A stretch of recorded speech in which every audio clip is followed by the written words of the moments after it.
It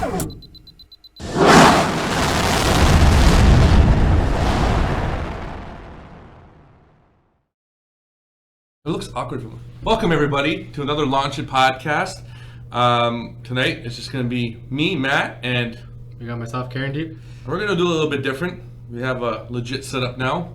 We're going to have some fun. We're going to be talking some logistics news, and we're going to bring up some articles on our background here, and we're going to talk about what's going on in the logistics world, and just have a nice conversation about it. Yeah, hope you guys like our new setup. We had a great year in our earlier setup, but we want to really grow the podcast for this coming year. So this is what we're kind of rolling with for the time being, and be bigger and better next year.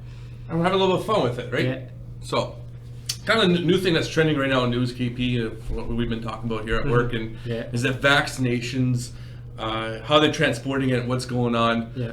Big thing right now, what we're seeing, and this is the Wall Street Journal, is vaccination transport lean and tight. That's big news. And how that's impactful for us, we're seeing rates going up. You were trying to book some freight this week from Texas up to Ontario for us here. Yeah. I've had other people talk about Texas and Arizona going to other places in the U.S. and into Canada, and the rates are just skyrocketing. Yeah. The rates were crazy this year. Usually we know they go up, but the rates, I don't know, for me, from my experience with the numbers we're hearing this year is a bit higher than usual. So I don't know if this has something to play into it or what the case was this year. I think it does have a big play into it because they need reefers, right? Yeah. Like they're taking that capacity, and I've had a few conversations with a few people in the last week or two, and they're talking about how that's going to affect the food supply chain. Yeah. Right? How less reefers on the road is gonna impact price. How it's gonna affect the supply chain to get foods to the stores, and not that there's gonna be shortages or anything like that, but it's gonna be tighter. So obviously price is gonna be reflective about that. Yeah. And I think like you said, you saw a bit of that this week. So the end consumers we're definitely gonna see maybe a month or two. The end consumer is definitely gonna be paying more for the fruits and vegetables. Yeah. If not only that, any other kind of meats and anything that needs a reefer, really. Anything else on this article that we found interesting? Pfizer rolling it out. They have facilities everywhere, -70. They have a good program on how to do it. I think it's gonna be great. I'd love to see the distribution, how they came up with the plan and everything. I know everybody's kind of looking at that. What they say, 100 million was another article. Yeah. Here's a great one. Supply chain didn't hit the target. Their target was 100 million. That's a lot. 100 million vaccines. Yeah. I mean, there's 7 billion people on the earth, so who's missing out on the vaccines, right? Who's missing out? But still, imagine the sheer amount of logistics it takes to move 100 million things in that quick of a space. Considering how let's say how time sensitive it is, how temperature sensitive the commodity is, it's a lot of planning that has to go into this to make sure that it gets to where it needs to on time, right? Yeah, that's kind of crazy because when I was talking to someone again, they were saying it has to be held at -70. Mm-hmm. So most reefers don't go to -70. So they were putting it in dry ice to keep it in that temperature, and they have to keep it in that exact temperature. And once it's removed from that, they only have 5 minutes to put it back into a temperature where it's no good anymore. Yeah. And apparently the packages change color as well. Yeah. So I can't imagine the logistical nightmare of trying to move that and how much pressure you're putting onto the supply chain. Even I guess from the trucks are doing the point to point, but at some point it's going to be a little bit of a final mile, right? So how is that being taken care of? Right? That's something I've been thinking of. How does it get to let's say the local pharmacy or the doctor shop? I'm not too familiar how or where it's actually being distributed. I'm assuming it's going to hospitals, but at some point it's going to need to go into the local smaller walk-in clinics or your family doctor so you can get vaccinated, right? So how is that going to be taken care of? So something interesting to see and play out how it's going to play out. Well, not only that, are doctors following the protocols? And obviously they are, but who's monitoring that? And if that's sensitive, that's something that everybody has to be mindful. So, and how is that? Like you said, the last mile packages. That's gonna be a pricey kind of move for everybody too. Not that I want to take in the ethical way. I know a lot of people are kind of already questioning it if we should get the vaccine or not, because the turnaround at which they got the vaccine, a lot of people are saying hey, we couldn't figure out a vaccine for a disease that was here before for so long. How can this vaccine be all of a sudden be ready to go in a span of, let's just say, a year and a couple of months, right?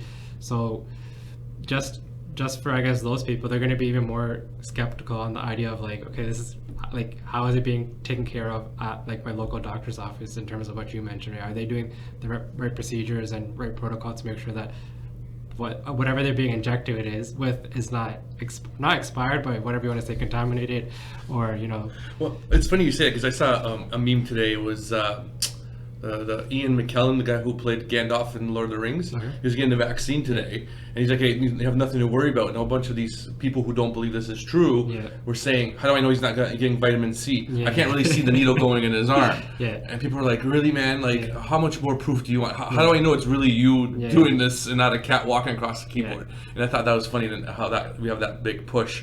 The other thing I was gonna say, and I lost my frame of thought, was. What was it around? Oh man, Frozen. I lost my thought. KP, you gotta take over.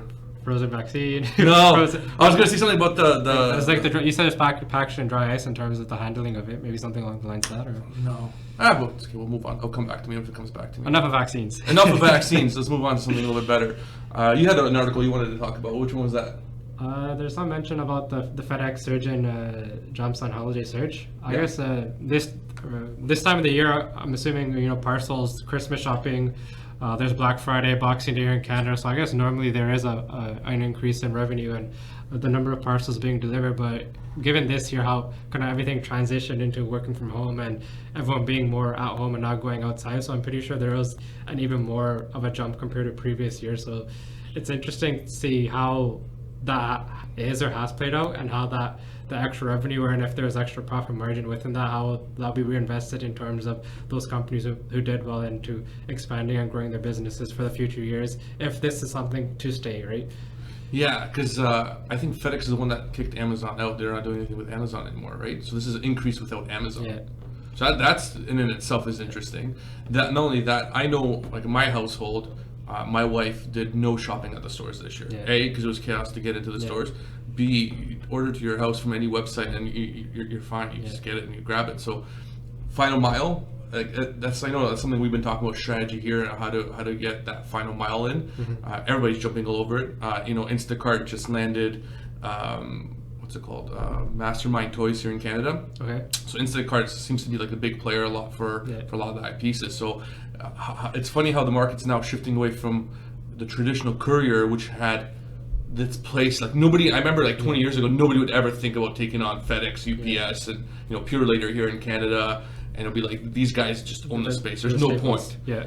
Now there's hundreds of them. Yeah.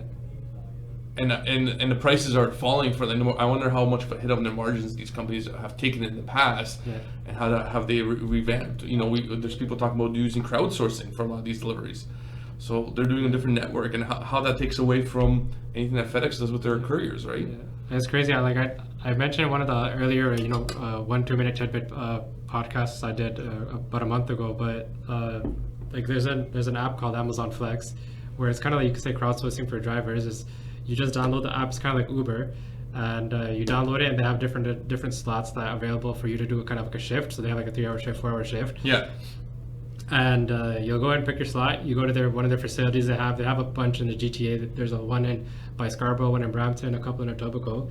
You just show your QR code. The person in the front checks you in and says, okay, just line up right here. They'll bring a dolly out and bring the stuff that you're going to be delivering for the day.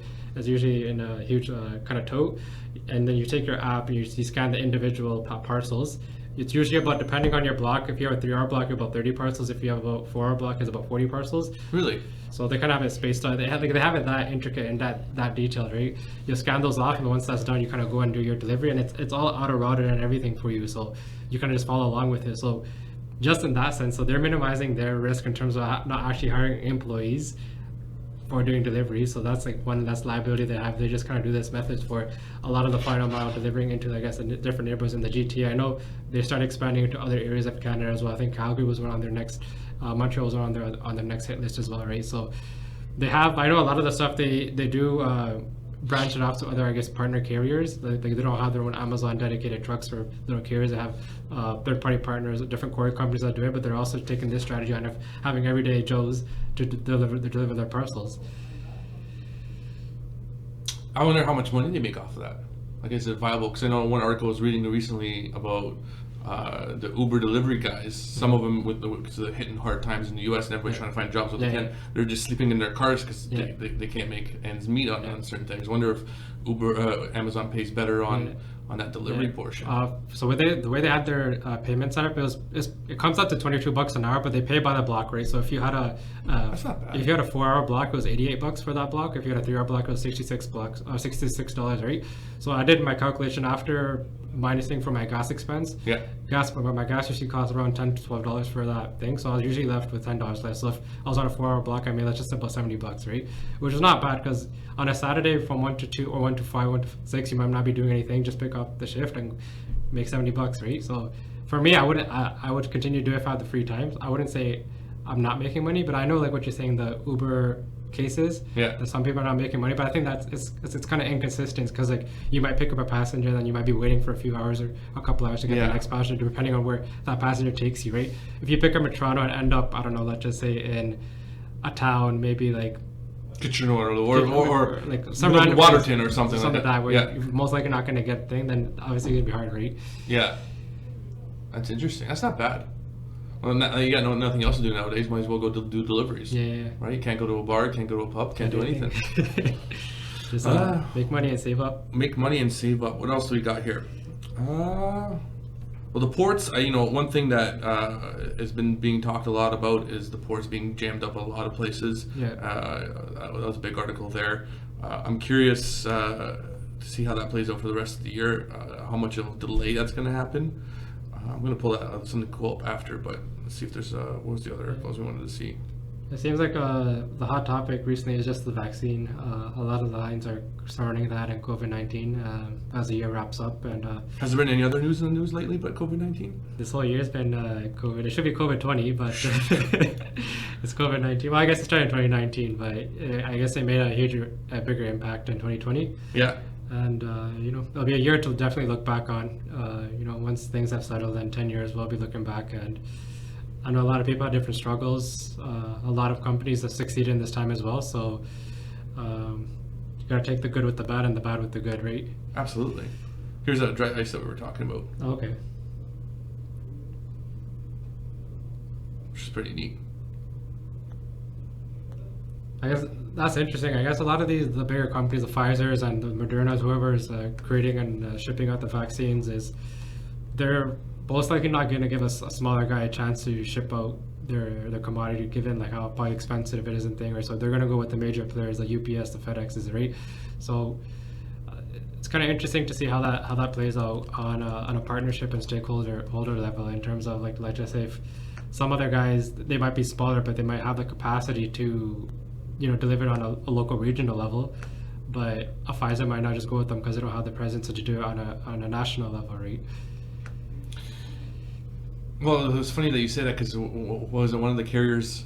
One of them came up with their truck and trailer, and the other one came up with a partner carrier, and then their trailer or something like that was doing the delivery. Was that you that was telling me I that? didn't see it, no. Oh yeah, someone was telling me that one of the big players came in. Yeah. It was their brand new unit doing and then the other one came in. It was like not even their truck. Yeah. It was their trailer, and they're going. It's already outsourced. Yeah, it's already so outsourced. what's the position here? I thought that was quite. That'll be funny. interesting to see, given like how the industry is, and the code of practice in terms of make sure everything gets delivered safely. It's like I don't know if handling vaccines of such importance is a good idea to partner off. No, I don't think so.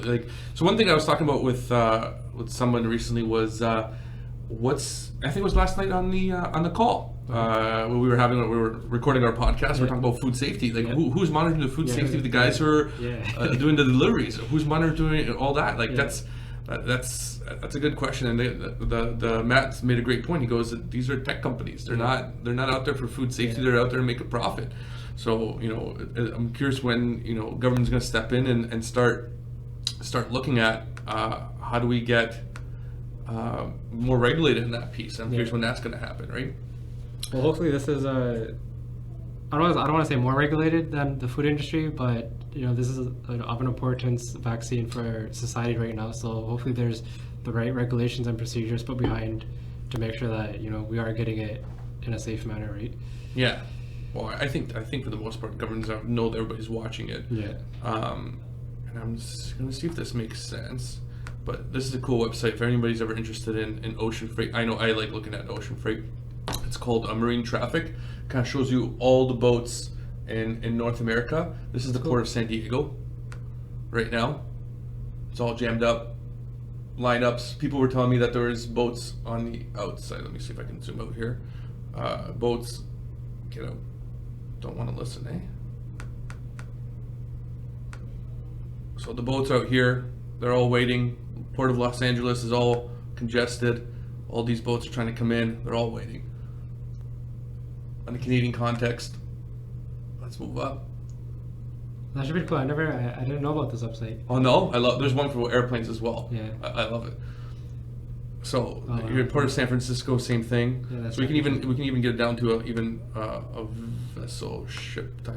And we're going to take out tankers, passengers.